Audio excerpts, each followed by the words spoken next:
I've had some requests to make a video on Go Nagai, and though he is someone that you could say a lot about, for now I'll just do a quick video on one of his works. I think most fans of manga would be familiar with the name at least. Go Nagai is a prolific mangaka, starting way back in the 1960s and still working to this day. Needless to say, he is perhaps one of the most eccentric and sparse when it comes to his contributions. You can go from one genre to a completely opposite one. He is best known for his many entries in the Mazinger Z series, a giant mecha series. Cutie Honey is a 70s magical girl, and then there's Devilman, a horror dark fantasy series. Three completely different types of manga, though all three found immense success. Take a look at all the credits he has here. I wonder if anyone out there has actually read all of these. And there's all sorts of random and strange ones like this, and this one. Violence Jack is a rather notorious one, more so for the OVA release than the manga. Sorry, I'm not interested. Yeah! Go Nagai has toyed with a lot of really odd occult, like demon battling stories, a demon taking over a human host, that type of deal. There's this one from the early 70s, Mao Dante, that I wanted to talk about. Love those sideburns, it's a bit of a trademark for him. These older manga of his have that key, signature look to them. The horror is tame, but this is the 70s, so what do you expect? But it's an important manga for sure.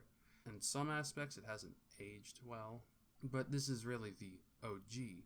There have been future adaptations of it, but none of those have interested me.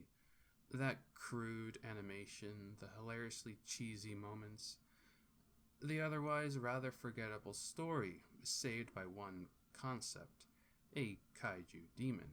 More sinister than Satan himself, it's Dante, the demon Lord Dante.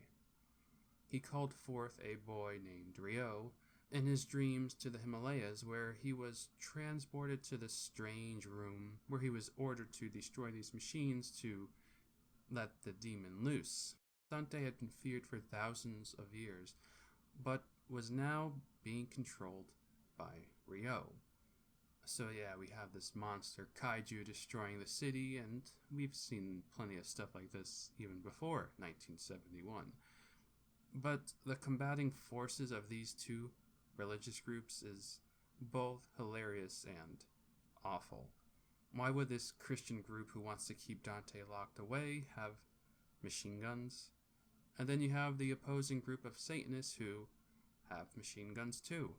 They want Dante to destroy everything. But why? It's very weird. Go Nagai has definitely explored religious themes in much better ways in future stories. The giant kaiju battles are fun and all, but then things get even more bizarre. These wacky looking dudes, you just don't see characters looking like this anymore. It's very 70s. We see Ryo show sympathy towards a demon. Kind of like in Devilman. In fact, there's a whole lot of parallels between this and Devilman. It's sort of the foundation to that series. The Medusa character in this one is nothing like you would know from Greek mythology, acting as a sort of a time-traveling deity to enlighten Ryo of the wrong ways of God's past. Yeah, God becomes kind of an enemy here, which makes sense since this is about the most demonic demon in existence. So you know how like in Chrono Trigger, the distant past was actually much more advanced than the current modern time?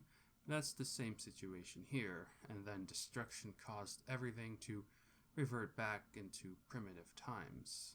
It isn't terribly long, nor is it the most fascinating read.